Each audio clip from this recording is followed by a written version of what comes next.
कई लोग तो खुद एक्सेप्ट भी नहीं करते हैं, उन्हें लगता है कि हाँ हाँ इससे मुझे कुछ नहीं होगा, लेकिन आपके कर्म कभी आपको छोड़ेंगे नहीं।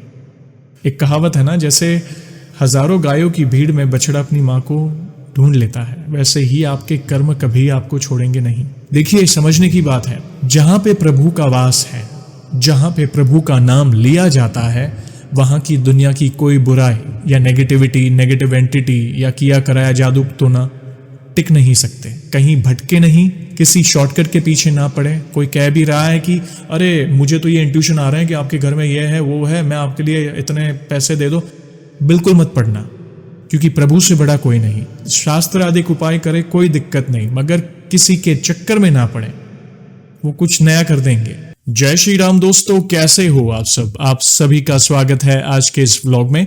दोस्तों, आज मैं बहुत दिनों बाद एक Q&A व्लॉग लेकर वापस लौटा हूं। यस, आपने सही सुना, बहुत दिनों बाद। क्षमा चाहता हूं, देर हो गई, क्योंकि बहुत सारे मैसेजेस आते हैं इंस्टाग्राम पर, ईमेल्स के माध्यम से अथवा कमेंट के माध्यम से, तो मेरे लिए हर एक का जवाब देना संभव नहीं है। लेकिन मैंने जो भी इंपॉर्टेंट सवाल पूछे जाते हैं रैंडमली पिकअप किए हैं, जिसके बारे में अपने विचार रखूंगा। तो ध्यान से आखिर तक इस व्लॉग को अवश्य देखिएगा, क्योंकि क्या पता आपके कोई ना कोई सवाल का जवाब आज आपको मिल सकता है।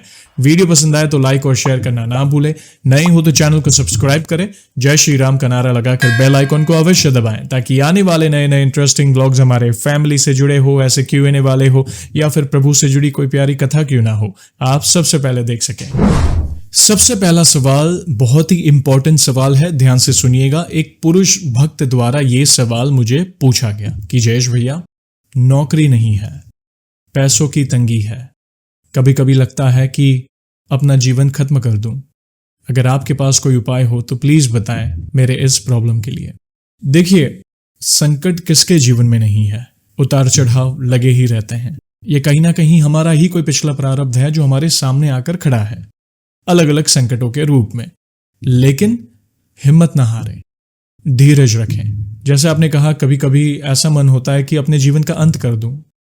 क्या यही सोल्यूशन है इन प्रॉब्लम्स का? क्या लगता है आपको? आपके प्रॉब्लम सॉल्व हो जाएंगे? आप खुद सोचिए। और खुद के जीवन का अंत करना भी एक पाप कर्म है। आप खुद सोचिए कि आपके बाद आपके माता पिता के क्या हालात होंगे, आपके घर परिवार के जो भी सदस्य हैं उनके क्या हालात होंगे, आपके बीवी बच्चों के क्या हालात होंगे। जो भी ये विचार कर रहा है, मैं रैंडमली सभी के लिए बोल रहा हूं। होता है, देखिए, जीवन में संकट आता है, कई बार हमारे सामने सारे रास्ते बंद नजर आते हैं, हमें नहीं पता होता कि आगे क्या होने वाला है, अंधकार छा जाता है, तब ऐसे विचार आते हैं। मगर चिंता ना करें, प्रभु की शरण में जाएं, अपने आप को प्रभु के चरणों में समर्पित करें कि हे प्रभु, मैंने बहुत प्रयास किए मगर मैं असमर्थ हूं। पता नहीं, कहीं ना कहीं मेरा ही कोई प्रारब्ध होगा जो मेरे सामने आकर खड़ा है और मैं हिम्मत हार रहा हूं। देखना, उस शरणागति के बाद आपके जीवन में सकारात्मक परिवर्तन आने शुरू हो जाएंगे। और ये सिर्फ मैं नहीं, आप भक्तों के अनुभव से जान सकते हैं। हमारी मेन चैनल जो सीक्रेट मिस्ट्रीज है, बड़े बड़े असंभव कार्य संभव होते हैं जब हम अपने आप को प्रभु के चरणों में समर्पित कर देते हैं। बागेश्वर बाबा कहते हैं ना, हम आपके आप हमारे, बस वैसा वाला समर्पण। तो चिंता ना करें, माना कि रात लंबी है मगर सवेरा अवश्य होगा। आपने कल्पना भी नहीं की होगी, प्रभु ऐसा आपको देंगे। तो धीरज रखें, अपने कर्म करते जाएं, हिम्मत ना हारें और प्रभु के शरणागत रहें। नित्य राम नाम का जाप करें, हनुमान चालीसा का पाठ करें। प्रभु आपको बल प्रदान करेंगे इस सिचुएशन से निपटने के लिए, और ये संकट भी चला जाएगा। ऐसे कई केसेस भक्तों के मुख से हमने सुने हैं कि जहां पे इतनी बड़ी समस्या हो, नौकरी नहीं मिल रही है, पैसों की तंगी हो, डिप्रेशन, एंग्जाइटी, सब कुछ खत्म हो जाता है, सारी प्रॉब्लम्स खत्म हो जाती हैं। और कई बार कुछ रिजेक्शंस के कारण हम गिव अप करने की सोचते हैं, पर क्या पता प्रभु ने हमारे लिए कुछ ऐसा सोचा है जो हमारे लिए बेहतर है। कई बार ये मनुष्य बुद्धि, हम छोटी छोटी बातों में कृप करते हैं। माना कि ये अभी का जो जीवन है बहुत फास्ट है, कम्पिटिटिव है, आगे बढ़ना है, मगर आप उनके लिए सोचो, अगर आप ऐसा कदम उठाओगे तो उनका क्या होगा, आपके परिवारजनों का क्या होगा आपके जाने के बाद। तो अगर शक्ति चाहिए, कॉन्फिडेंस चाहिए, तो आप हनुमान जी की शरण में जाएं, सरेंडर कर दीजिए। अगर कोई गलत विचार आ भी रहा है आपके मन में, तो राम राम राम राम राम, सीताराम सीताराम सीताराम सीताराम, सीताराम हनुमान सीताराम हनुमान सीताराम हनुमान। ध्यान करें, मन भटकेगा तो ध्यान से आप एक चीज पर केंद्रित कर पाओगे।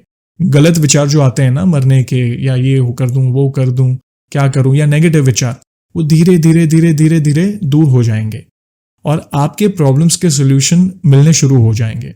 लेकिन प्रयास करना जारी रखना है, अपने कर्म करते रहो, अपने जीवन को समर्पित कर दो प्रभु के चरणों में और धीरज रखो। सही समय पर सही चीज आपके सामने आ जाएगी। आपके लिए जो उचित होगा प्रभु अवश्य करेंगे। तो मन में कभी भी जीवन का अंत करने का विचार लाना ही नहीं है, वो भी एक पाप कर्म है। तो जो है उसे एक्सेप्ट करें और प्रभु पर छोड़ दीजिए कि प्रभु ये है मेरे जीवन की डोर आपके हाथों में, और जब आप साथ हो तो मुझे किसी भी चीज की चिंता करने की आवश्यकता नहीं है। और धन्यवाद आपका जो आपने ये सवाल पूछा, क्योंकि कई लोग इस प्रॉब्लम से जूझ रहे हैं। तो चिंता ना करें, प्रभु सब अच्छा करेंगे, विश्वास रखें। दूसरा सवाल, ये भी एक बहुत ही इंपॉर्टेंट सवाल है। एक पुरुष भक्त द्वारा ये सवाल मुझे पूछा गया कि जयेश भैया, मैंने बहुत पाप कर्म किए हैं, क्या हनुमान जी मुझे अपनी शरण में लेंगे? देखिए, सिमिलर क्वेश्चन बहुत समय पहले मुझे पूछा गया था और कई लोग मन में ये दुविधा रखकर भक्ति करना नहीं चाहते। उनके मन में एक दुविधा होती है कि अगर मैं प्रभु की शरण में जाऊं तो प्रभु मुझे दंडित करेंगे, और इस डर के कारण वे भक्ति ही नहीं करते किसी भी देवी देवता की। देखिए, सबसे पहली बात, ये आपके अंदर एक्सेप्टेंस है। आप खुद एक्सेप्ट कर रहे हैं कि मैंने पाप कर्म किए हैं, जो भी XYZ पाप कर्म किए हो। कई लोग तो खुद एक्सेप्ट भी नहीं करते हैं, उन्हें लगता है कि हाँ इससे मुझे कुछ नहीं होगा, लेकिन आपके कर्म कभी आपको छोड़ेंगे नहीं। एक कहावत है ना, जैसे हजारों गायों की भीड़ में बछड़ा अपनी मां को ढूंढ लेता है, वैसे ही आपके कर्म कभी आपको छोड़ेंगे नहीं, अच्छे हो या बुरे हो। अगर बुरी फसल बोई है तो वो भी काटनी है, और अच्छी फसल बोई है तो वो भी काटनी है। तो अच्छा लगा कि पहली बात तो एक्सेप्टेंस, दूसरी बात कि आप प्रभु की शरण में जाना चाहते हैं, तो चिंता ना करें, आप जाएं, अपने आप को सरेंडर कर दीजिए उनके चरणों में कि प्रभु आज से मैं आपका, आप मेरे। हनुमान जी इतने दयालु हैं, वे स्वयं भोले बाबा है ना, वे इतने दयालु हैं कि वे आपको अपनी शरण में लेंगे। और आपको संकल्प लेना है प्रभु के सामने कि प्रभु मैंने ये पाप कर्म किए हैं, मैं जैसा हूं आपका हूं, आज से मैं संकल्प लेता हूं कि आगे से मैं कोई पाप कर्म नहीं करूंगा। देखिए, एक्सेप्टेंस प्रभु के सामने भी तो रखना है। आप घर वालों से बात छुपाओगे, सभी से बात छुपाओगे, लेकिन प्रभु के सामने आप नजर नहीं मिला पाओगे अगर आप छुपाओगे तो प्रभु के सामने सरेंडर कर लो, प्रभु आपको बल प्रदान करेंगे, अच्छे मार्ग पर लाने के विचार देंगे। धीरे धीरे आपके अंदर वो सकारात्मकता आनी शुरू हो जाएगी, आपके लिए व्यवस्था कर देंगे प्रभु, ऐसे लोगों से मिलाएंगे, ऐसे भक्तों से मिलाएंगे, ऐसे गुरुजनों से मिलाएंगे कि आप उन पाप कर्मों से धीरे धीरे जो भी कार्य हो रहा था आपसे, उससे आप दूर हो जाओ। बुरे लोग अगर आपको परेशान कर रहे हैं, वे दूर हो जाएंगे या प्रभु ने सुधार देंगे। यह है नाम का बल, यह है समर्पण का बल। तो उनके चरणों में सरेंडर करके बोलो कि प्रभु अब आप संभालो। जैसे मैंने पहला सवाल का उत्तर दिया, वे भी गिव अप कर रहे थे, तो वही सरेंडर ही है जो आपको बुराई के दलदल से बाहर निकालेगा। नित्य राम नाम जपो, हनुमान चालीसा का पाठ करो, ये पहला कदम है प्रभु की भक्ति के लिए। और धीरे धीरे प्रभु आपको इस जर्नी में आगे बढ़ाएंगे भक्ति की। ऐसे संतों से मिलाएंगे, उनके प्रवचन सुनाएंगे, कहीं ना कहीं किसी को निमित्त बनाएंगे ताकि आपके अंदर जो भी इम्प्योरिटीज है वो निकल जाए।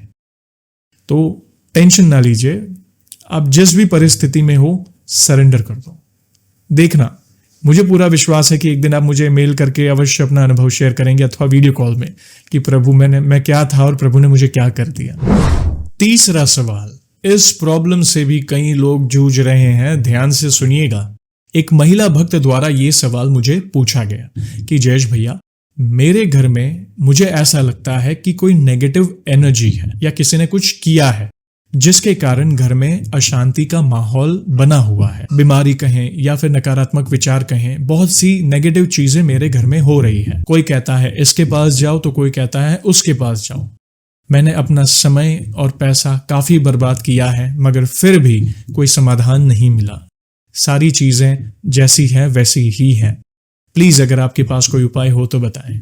देखिए बहन, अगर आप मेरे विचार पूछ रहे हो तो मैं तो इतना ही कहूंगा कि ऐसा नहीं है कि नेगेटिव एनर्जी नहीं होती, किया कराया नहीं होता है, लेकिन सबसे बड़े हमारे प्रभु हैं। तो चिंता ना करें। अगर आप ऐसे घर में हैं जहां पे आपको कुछ नेगेटिव लग रहा है, कई बार होता है कि हम किसी रेंट के घर में जाएं, वहां की हिस्ट्री हमें नहीं पता, या फिर हॉस्टल में जाए या फिर किसी होटल के रूम में जाए जहां मतलब पास्ट में क्या हुआ होता है हमें नहीं पता होता, या खुद का घर भी क्यों ना खरीदे तो पहले क्या उस जगह पर हुआ है हमें नहीं पता, या फिर किसी ने जेलसी में आप पर कुछ किया है।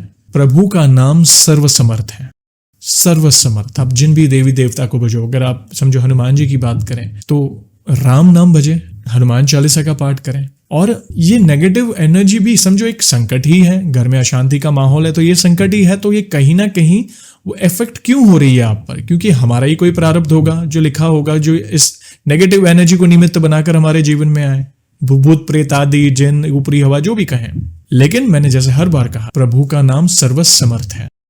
अगर आपको लगता है कि आपके घर में कुछ अनयूजुअल हो रहा है, कुछ गलत हो रहा है, सही नहीं हो रहा है, सबके मन अशांत है, बीमारियां हैं, झगड़े हो रहे हैं, कुछ पैरानॉर्मल एक्टिविटी यानी कुछ ऐसी एंटिटी आपके घर में घूम रही है, नकारात्मक ऊर्जा घूम रही है जो कहीं ना कहीं आपको वो चीज का भास दे रही है, तो आपको कहीं भटकने की आवश्यकता नहीं है। देखिए, जब संकट में होते हैं तो हम लोगों से रास्ते पूछते हैं और उसके कारण कई बार लोग हमें भटका देते हैं, और इस सिचुएशन में ज्यादातर लोग आपको गलत मार्ग पर ही भेजेंगे कि बस इस तांत्रिक के पास जाओ या उसके पास जाओ या उसके पास जाओ। पैसों की बर्बादी, कोई कहेगा हम आपके लिए ये कर देंगे पूजा पाठ, कोई कहेगा कि हम आपके लिए संकल्प ले लेते हैं। देखिए, प्रॉब्लम हमारी है तो सोल्यूशन हमें ही ढूंढना है। प्रभु की शरण में, अगर आप हनुमान जी की शरण में हैं तो नित्य पूजा पाठ करें, राम नाम का स्मरण करें, राम नाम, राम भजन, राम धुन, रामचरितमानस का गुणगान, हनुमान चालीसा का पाठ करें, सुंदरकांड का पाठ करें, धूप दीप आदि रेगुलर करें अपने घर में, अभिमंत्रित जल हनुमान चालीसा का पाठ करके पूरे घर में छिड़क दीजिए। देखिए, समझने की बात है, जहां पे प्रभु का वास है, जहां पे प्रभु का नाम लिया जाता है, वहां की दुनिया की कोई बुराई या नेगेटिविटी, नेगेटिव एंटिटी या किया कराया जादू टोना टिक नहीं सकते, वे आपके घर में एंटर ही नहीं कर पाएंगे। अगर आपके घर में कोई बुरी आत्मा भी है और अगर आप प्रभु का नाम ले रहे हो तो उसका भी उद्धार हो जाएगा।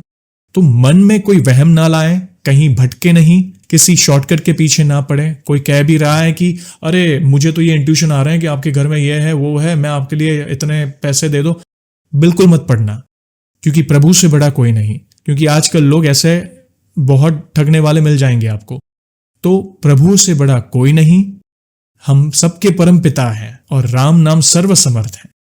तो प्रभु का नाम लीजिए, जो भी मैंने पाठ कहे हैं स्मरण करते रहें, पाठ करते रहें, चाहे तो संकल्प लीजिए, अर्जी लगाएं, कोई दिक्कत नहीं, शास्त्र आदि उपाय करें, कोई दिक्कत नहीं, मगर किसी के चक्कर में ना पड़े, वो कुछ नया कर देंगे। तो घर में अगर प्रभु का नाम लिया जाए तो नेगेटिव एनर्जी आपका कुछ बिगाड़ नहीं पाएगी। आप समर्पित होकर पाठ करें और प्रभु से प्रार्थना करें, मन की बात उनसे कहें कि प्रभु मैं असमर्थ हूं, हम ये सारी चीजें गलत चीजें अनुभव कर रहे हैं, आपके होते हुए ऐसा क्यों है, कवन सु काज कठिन जग पाई, आपसे ऐसा कौन सा कार्य है जो नहीं हो रहा है, भूत पिशाच निकट नहीं आवे, महावीर जब नाम सुनावे। आप प्रभु से बातें करें, प्रभु से प्रार्थना करें, मन की बात उनसे कहें, देखना धीरे धीरे सब कुछ शांत हो जाएगा, घर में सकारात्मकता आएगी, सबके मन में बदलाव होगा, क्योंकि अब हमने सब कुछ उन पर छोड़ दिया है। ठीक है ना, तो चिंता ना करें, सब कुछ अच्छा होगा, कहीं पे भटकने की आवश्यकता नहीं है। एक और बार कह रहा हूं मैं, प्रभु से बड़ा कोई नहीं। घर में पूजा पाठ सब करें, मंदिर जाएं, सब करें, जो करना है प्रभु से जुड़ा करें। अब जिन भी देवी देवता को भजते हो उनका नाम लीजिए, भागवत पढ़ें, शिव पुराण पढ़ें, देवी भागवत पढ़ें, भगवत गीता पढ़ें। देखिए, पवित्र ग्रंथ अगर आपके घर में है तो भला नेगेटिव एनर्जी कैसे रह सकती है आपके घर में। गंगा जल भी छिड़क सकते हैं पूरे घर में। बागेश्वर धाम के गुरु जी हैं पूज्य धीरेन्द्र शास्त्री जी, उन्होंने घर पे कैसे हवन करना उनकी चैनल पे है, आप कर सकते हैं। घर में पवित्रता आएगी। अगर कोई बुरा भी करना चाहे आपके घर में, अगर वो व्यक्ति एंटर भी हो रहा है तो सारी बुराई बाहर रह जाएगी और उसके कर्म उसके सामने आएंगे। आपका बाल विवाह का नहीं होने देंगे प्रभु। तो उस विश्वास के साथ उनके शरणागत रहें, वे आपकी रक्षा करेंगे और सब अच्छा होगा। और दोस्तों, आप सभी को तो पता ही है कि व्लॉग को हम ऐसे ही एंड नहीं करेंगे। प्रभु के नाम का गुणगान जो करना है, आज भी मैं बहुत ही प्रसिद्ध पंक्तियां लाया हूं। नाम की महिमा क्या है, इस कलयुग में क्यों नाम जप को ज्यादा इंपॉर्टेंस दी जाती है, और मैंने अपने तीनों प्रश्नों के उत्तर में नाम के बारे में ज्यादा चर्चा की, और गुरुजन के माध्यम से भी हमें यही सुनने मिलता है। क्यों मिलता है वो आपको इन पंक्तियों के माध्यम से पता चल जाएगा। तो बोलिए सियावर रामचंद्र की जय, पवन सुत हनुमान की जय। सतयुग में हरि ध्यान से रीझे, त्रेता युग में यज्ञ किए से, द्वापर में संतुष्ट हो प्रभु जी, विधिवत पूजा अर्घ्य दिए से। ज्ञान ना ध्यान ना यज्ञ ना पूजा,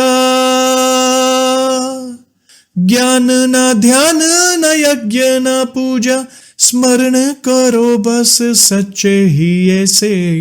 कलयुग में कीर्तन प्रिय श्री हरि, सद्गति दे बस नाम लिए से। सबसे सहज कली काल है जिसमें, मुक्ति मिले बस नाम लिए से।